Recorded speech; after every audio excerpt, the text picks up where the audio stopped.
topic is Trump's plan for the Panama Canal.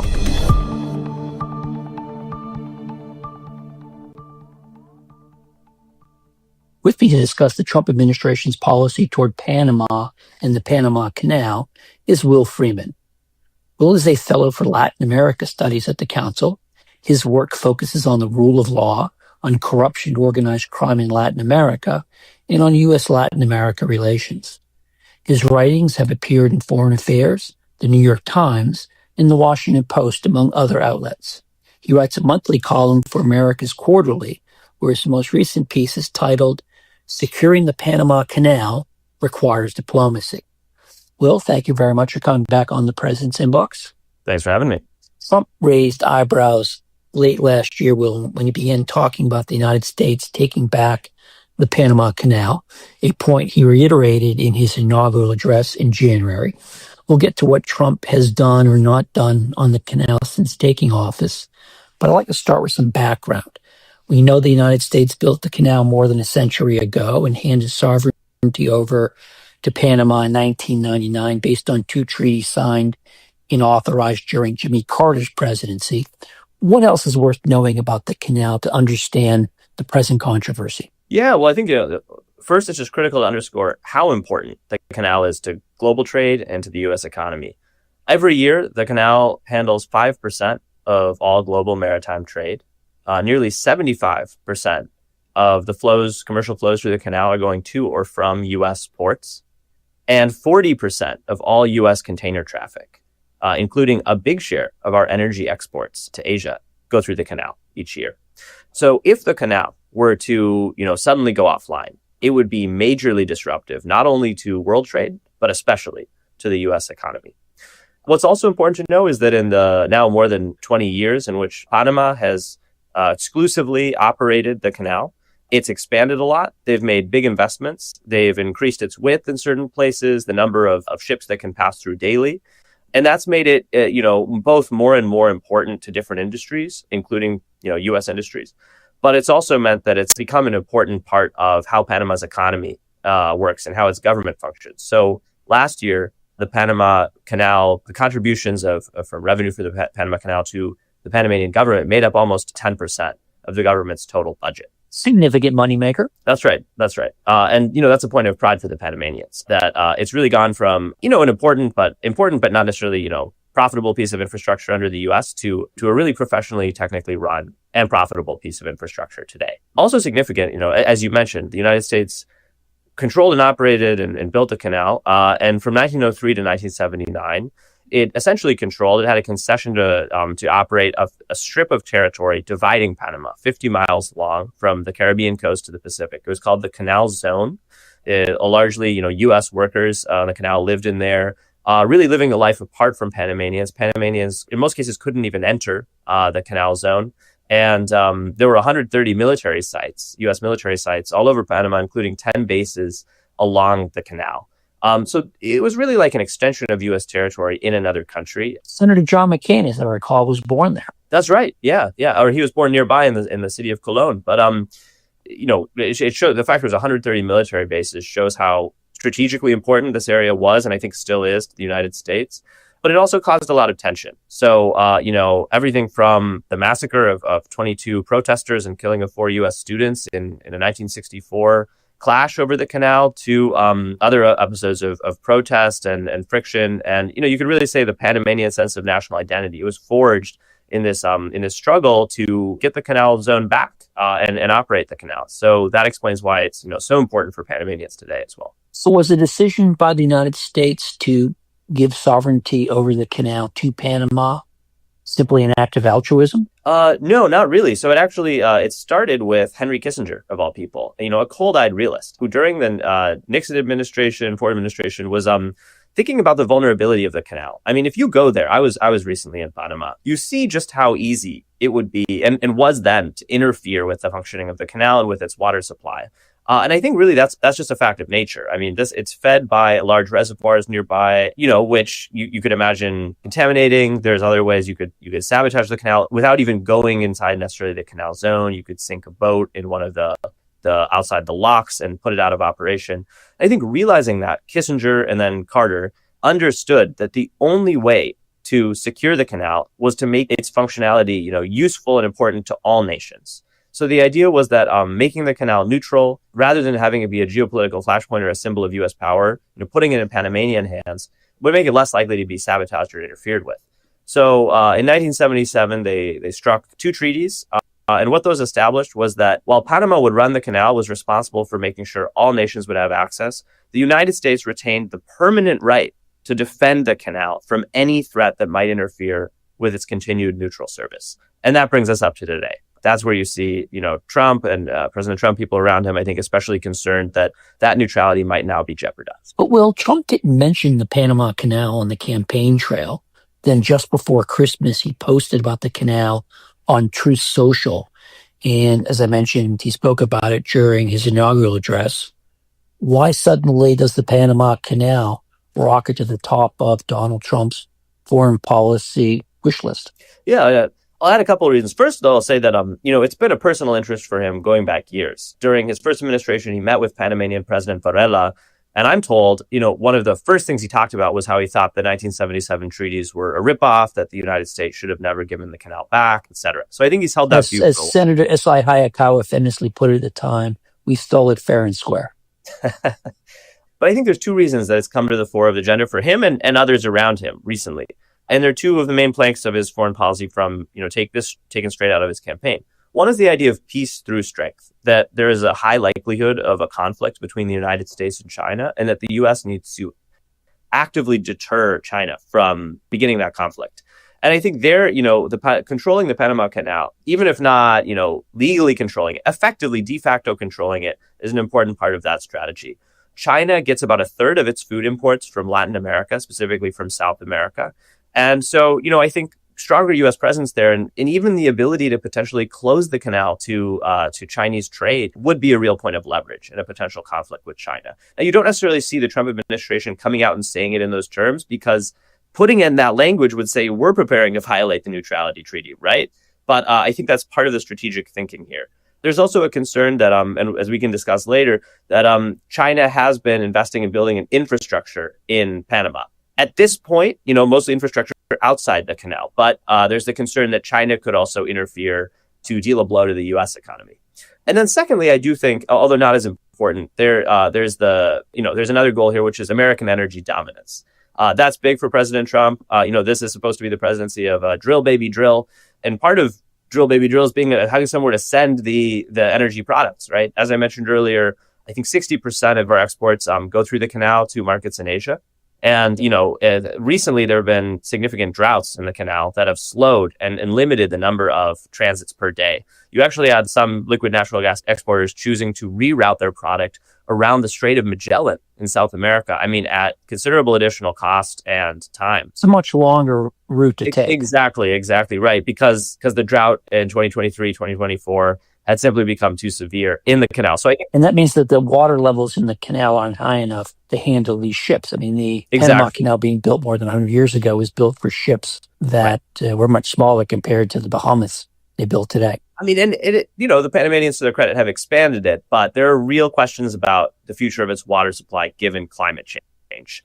There's a project in Panama to build a new reservoir that would solve some of this, but many argue it's not moving fast enough. So I think there are energy businesses, including important Trump campaign donors, that are really concerned about that. And then that also helps put it on the agenda. My understanding was the Biden administration also had some concerns about the Panama Canal. I take it was along the same lines. Absolutely. I think during Trump 1, Biden, and now Trump 2, using very different methods and tactics, you're seeing the U.S. drive towards the same goal, which is to deter a greater Chinese presence in Panama. And if you ask me, even before Trump dialed up the rhetoric, we were having success there. Major infrastructure projects were getting frozen, were getting rolled back. You were seeing Panama align more closely with the U.S. I think Trump came in and said, I want to see this alignment happen a lot faster and a lot more obvious in both board ways. So what precisely is Trump or the Trump administration asking for? Well, I think that it's not entirely clear, right? Because Trump says we're going to take the canal back. And it's unclear if he's saying this figuratively or literally. If he means take it back from Chinese influence, which he and others allege, operates in the canal. Panamanians, by the way, reject that. I myself struggle to see how China could interfere in the operation of the canal directly. But as I mentioned earlier, it's very vulnerable to all types of sabotage interference. So it's unclear if Trump wants to take it back figuratively in that sense, get greater security cooperation with the Panamanians, just have more guarantees that China would never be able to interfere and that perhaps we could exercise some control over who accesses the canal. Or if he means it literally, if he literally means reestablishing U.S. control in some form or another. Well, let's talk then about the Panamanian reaction. Panama's president, Jose Raul Molino, was elected last year. He's a bit of a political oddity since he was on the underside of the ticket, but the person leading the ticket was disqualified. And my sense is that he is in some ways a man without a political party. One of his goals was to improve relations with the United States. And then Trump comes at him with talk about the canal. And I will note that back in December, President Molino tweeted that every square meter of the Panama Canal and its adjoining zone is Panama's and remains so. And he went on to say the sovereignty and independence of our country is non-negotiable. And Trump's response was 4 words. We'll see about that. So tell me a little bit about the political reaction or backlash in Panama to Trump's banging the table about the canal. Right. So there's a bit of a paradox here. On the one hand, Panama is one of the most pro-U.S. countries in all of Latin America. It's a place with deep cultural ties to the United States. A lot of people have family, especially among the elites, family that goes, lives, studies in the U.S., comes back for a period of time. Broadly, I'd say it's not an anti-American place. But this issue of the canal is really sensitive. And as I mentioned earlier, it was kind of a crucible for forging national identity. So Molino has to navigate this context in which he's a pro-U.S. president. Everybody that I talked to in Panama described him as one of the most pro-U.S. politicians to lead the country in years, who certainly came into office, did not expect to be in this war of words, with President Trump. I think was actually interested and willing to do several things to align Panama more closely with the U.S. and distance with China, which Panama recognized, switching recognition away from Taiwan in 2017. But here's the really important thing to know about President Molino. This is a weak, fragile government. One of the reasons is that his political mentor, ex-president Ricardo Martinelli, this sort of bombastic billionaire populist who governed the country in the 2000s, he is currently dodging money laundering charges, hiding out in the Nicaraguan embassy in Panama. And the deal that he made with President Molino is, well, I'm going to be disqualified. You get yourself elected on our ticket, and then you clean up my legal problems, and I get out of the consulate, and we govern together. Molino has not upheld that end of the bargain. I think credit to him. He is showing he cares about the law more than that. But obviously, ex-President Martinelli is enraged. And, he is using every lever at his disposal, I think, to try to undermine this government. He probably holds more sway within their shared political party in the legislature than President Molino himself does. He has significant influence in the media. And he's quite popular. Despite being corrupt, he oversaw an economic boom in Panama. So he's remembered fondly. Besides that, Molino is facing a number of kind of gargantuan obstacles. One is an unprecedented fiscal deficit in Panama, thanks to the spending of his predecessors. 2 is almost double-digit unemployment. 3 is the fact that he's locked in this legal quagmire with a mining company that spent 20 years, invested $10 billion in Panama to open a copper mine that was closed by mass protests and a Supreme Court ruling a couple of years ago. So he's got to figure out, how do you reactivate the economy with no money? How do you govern with no political party? How do you open a mine, maybe contravening the law, that's going to be really unpopular and risk setting off these mass protests once again? He's confronting all of that. And the last thing he wanted or needed was to be in a fight with the guy he assumed would be his ally in all this, President Donald Trump. I take it that President Molino's popularity among Panamanians has fallen substantially over the course of the year. That's right. It was in the 70s when he started off, and the last poll I've seen puts him at 29%. He's at a real risk of becoming a lame duck. And for me, why that really matters for the U.S., we might want a stable Panama. I think that's in our interest. But going beyond that, we need this president to cooperate with the Panama Canal Authority, the independent body that runs the canal, to build the new reservoir I mentioned earlier. If Panama doesn't do that in the next few years, all these conversations about interference, neutrality are going to be secondary to the fact that the canal will not have enough water, very plausibly, to function normally. So let's talk about what it is that President Molino has been willing to give President Trump so far, particularly against the backdrop of there was a wonderful line in your America's Quarterly piece that there is a thin line between being a puppet and a partner. So tell me about what it is Molino has been willing to do, and then we'll talk about whether that's enough for President Trump and the Trump administration.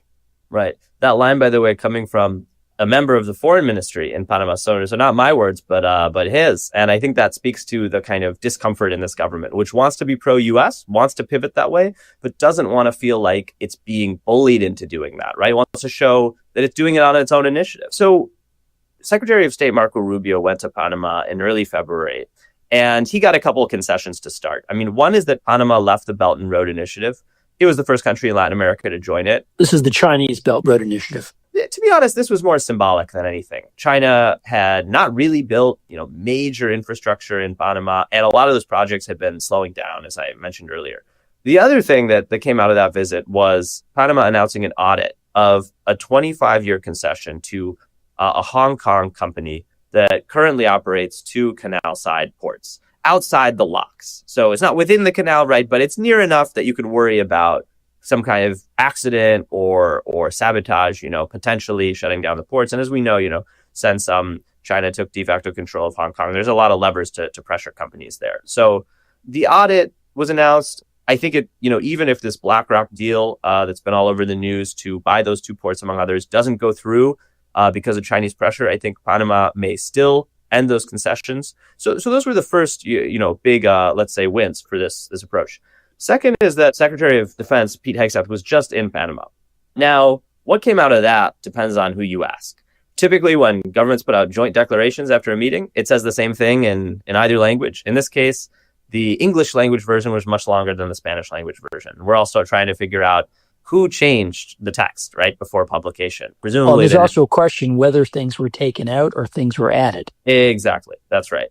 So the 2 things we know roughly from that is that the U.S. is going to have a military presence again in Panama on a rotational basis.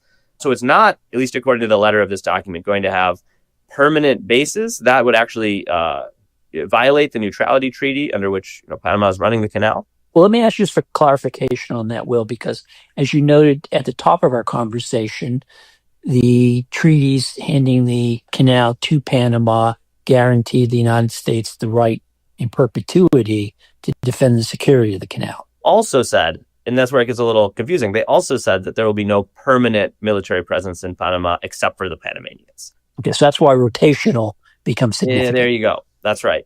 But, there are plenty of Panamanians who are looking at this and saying, how rotational? There's a permanent presence through rotation. Isn't that a little bit like having a permanent military base? And we're talking about, the kind of reactivation here of at least 2 significant military sites that the U.S. vacated in 1999 when Panama took control of the canal on either end. So in quite strategic locations. And the other thing that came out of this, and here we're going back to the realm of symbolism, was that the U.S. announced that it's obtained the right to have its Navy warships pass first and free through the canal. So important to clarify, they already go first. That's part of the treaty.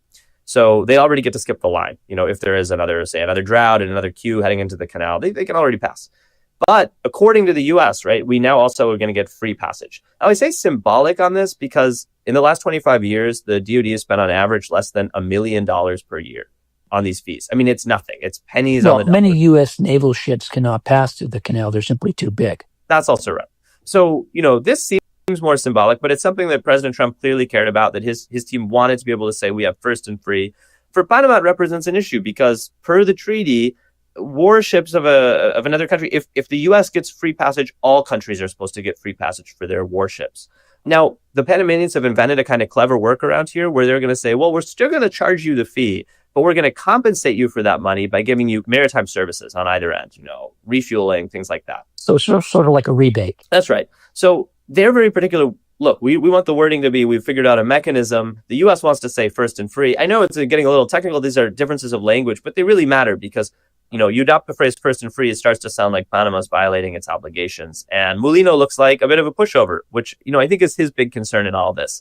Which feeds into Panama's domestic politics and sense of Panamanian nationalism and the fear that Panama's being pushed around by Washington. Well, exactly. And, that's why President Molino was really intent to say, coming out of this meeting, that he'd secured one big win for Panama, which is that he got Secretary of Defense Pete Hegseth to recognize the sovereignty of Panama and that the Panama Canal is Panamanian, which Hegseth said in a few media appearances. But then, we also have this kind of different rhetoric from President Trump. And in the English language version of their joint declaration, you don't see anything about Panamanian sovereignty. So that's only in the Spanish.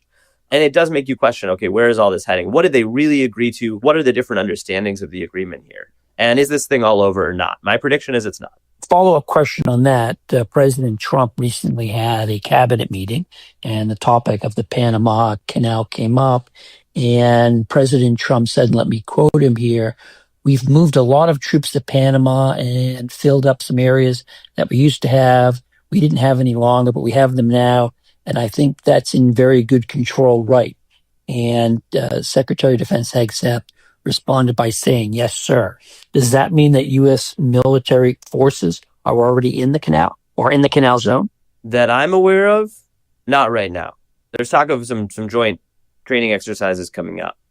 I think the question that raises as well is President Trump satisfied with what's been agreed so far?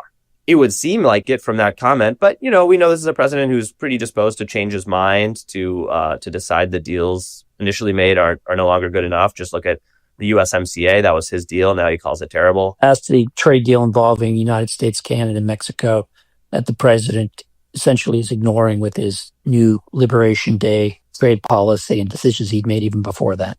That's right. And, Panamanians more critical of President Molino say, this exact cycle is going to happen in Panama. I mean, he's showing that he's willing to make kind of whatever concession the U.S. asks for. I mean, he would say he's held his ground on certain points.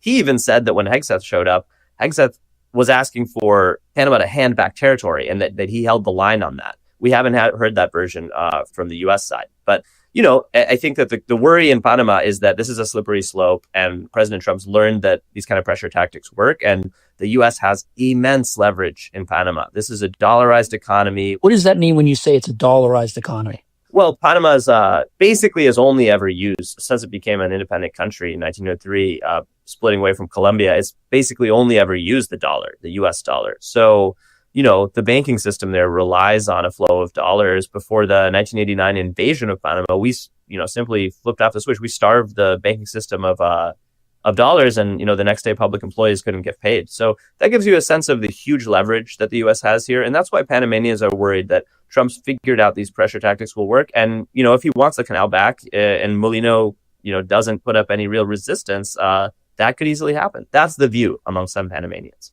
My understanding is that a lot of Panamanians are, as you suggest, worried that President Trump won't take no for an answer. And I think a lot of the conversation here in the States is focused on whether Trump would order the U.S. military to seize control of the canal. He actually tasked, as I understand it, the Pentagon to come up with military plans last month. Further note that Panama does not have a formal military. It has self-defense forces, but not a military. It's, to my understanding, barred in the Panamanian Constitution. Do you think it's far more likely that Trump would go with economic coercion of the sort you suggested, Will, as opposed to sending U.S. forces into the canal zone? Absolutely. I mean, even during the 1989 U.S. invasion of Panama to depose dictator Manuel Noriega, that's back when, the U.S. still controlled the canal zone. There were military bases all over. And even then, the U.S. military really tried to kind of slow walk this whole idea of invading Panama. So they even had the bases there. They didn't want to do this. The logistics of it were really complicated. They were worried about how messy it could get. So to do it today, when we don't have that standing military presence, at least for now, we think, would be, I think, it would provoke a lot of opposition internally. That said, we've seen already Trump's willing to use tools like stripping visas from government officials to get his way in Latin America. Colombia briefly, tried to resist some of his deportation efforts. And, the next thing you knew, the entire Colombian government and all of its quote unquote allies were told that they were going to lose their U.S. visas. That combined with a tariff threat on Colombia pretty quickly reversed the situation. So you could imagine him doing the same things in Panama. You could imagine him trying to use different tools to reduce the trade flows through the canal. Obviously, that would hurt us, but it would hurt Panama proportionally even more, given how much their government relies on that source of revenue. So tell me about the ramifications of all of this for U.S. relations in Latin America.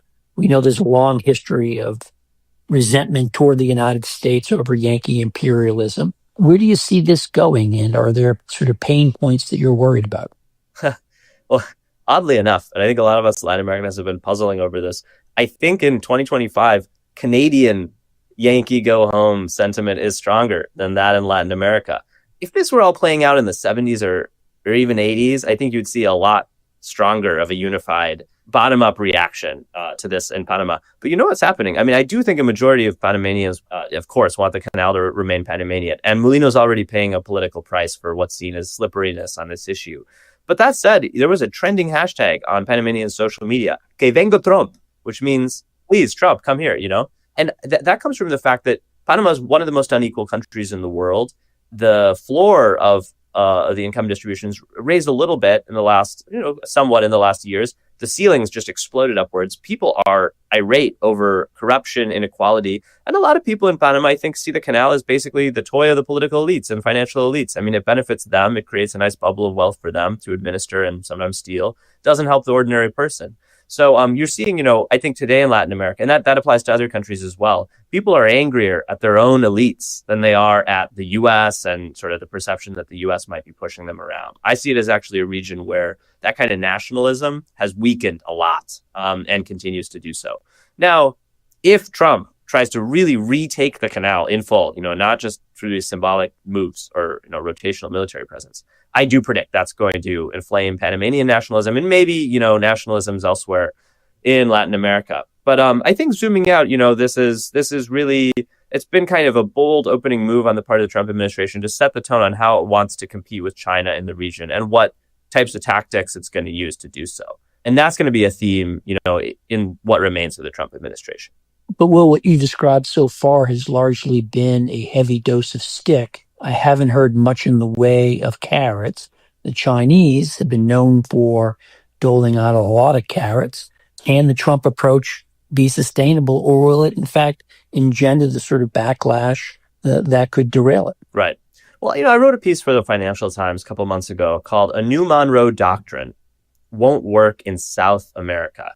Monroe Doctrine, of course, being that foreign policy principle that the U.S. should seek to prevent other great powers from establishing presence or much influence in the Western Hemisphere. And what the New York Post has updated as the Monroe Doctrine. The Monroe Doctrine, that's right. And, I do, so Monroe Doctrine is kind of all about stick and not so much carrot. And I think that approach, although it's not my preferred approach, and I don't think it strengthens our relationships in all the ways we need. But I think that it ultimately, push come to shove, can it work in Mexico and Central America? Largely, yes. Because those countries depend a lot on trade with the United States. The asymmetries in those relationships are just huge. And El Salvador has been very eager to work with the Trump administration under President Bukele. Yeah. That's right. I think in Bukele's case, because he's got some skeletons in the closet. I think this sort of all stick, low carrot approach can work in Mexico, Central America. Not necessarily ideal, but it can work, especially to push out China, which I would say has not played that hard for influence in those countries. Yes, it's, increased investment a lot last few years in Mexico. Yes, it got most Central American countries to switch recognition away from Taiwan. But beyond that, I mean, it is not making Central America or Mexico a key part of its foreign policy strategy, the way it is, for instance, making Peru part of that strategy, or Brazil, or other South American countries, Chile. So I think that the all stick, no carrot approach, again, it's going to maybe work closer to home. I don't think it's going to work in South America. Why? Because those economies are structurally complementary to that of China. So they are big. They've more and more doubling down on being big ag producers and mineral producers. Who's buying all those agricultural goods? Who's buying all those minerals? Largely is China. We're not going to buy them with a smaller population and being rich in those types of products ourselves. So we really can't compete and aren't willing to compete in terms of trade for most of, for influence in South America. We retain quite a bit of it in the security space. But if you try to go to Peru or Brazil and, use the sort of approach, heavy-handed approach we're seeing with Panama, I think it's going to backfire. What about the argument that if you look at Brazil, you look at Peru, you look at Colombia, Chile, they have a real problem now and it's going to get bigger in the near future because China's not going to be able to sell its goods into the American market. So they're going to dump them in Latin America, South America in particular. I note that the Brazilians have already put up a number of protectionist roadblocks because they're worried precisely about it. I mean, I take your point that they have commodities they want to sell, but they also have domestic industries that they want to maintain. Yeah, especially Brazil, Argentina. I mean, these are countries with an industrial base in a way that, Peru, even Colombia, they never industrialize as much and they're not going to have as much to lose. But I do think, you've seen these anti-dumping investigations announced a number of places. And it leads to this bigger question of how is the US-China trade war, which seems like the one sort of thing we know has come out of the last few weeks. How is that going to affect Latin America? I mean, speaking of the canal, I'm talking to people who work at the Canal Authority last few days, and some of them are expecting trade flows to diminish through the canal. That's going to be, Well, that's going to exacerbate President Molino's problem because he has a big deficit. Right. And you're telling me his revenues are going to fall. Right, very possibly. I mean, if we see less U.S.-China trade happening through the canal, will other trade flows be able to pick up the slack? Not clear yet. On that note, I'll close up this episode of the President's Inbox. My guest has been Will Freeman, Fellow for Latin America at the Council. Will, as always, if you'd like to chat. Thanks so much. Likewise, John. Please subscribe to the President's Inbox on Apple Podcasts, YouTube, Spotify, or wherever you listen, and leave us a review. We love the feedback. The publications mentioned in this episode and a transcript of our conversation are available on the podcast page for the President's Inbox on CFR.org. As always, opinions expressed on the President's Inbox are solely those of the host or our guests, not of CFR, which takes no institutional positions on matters of policy. Today's episode was produced by Justin Schuster with director of podcasting Gabrielle Sierra. This is Jim Lindsay. Thanks for listening.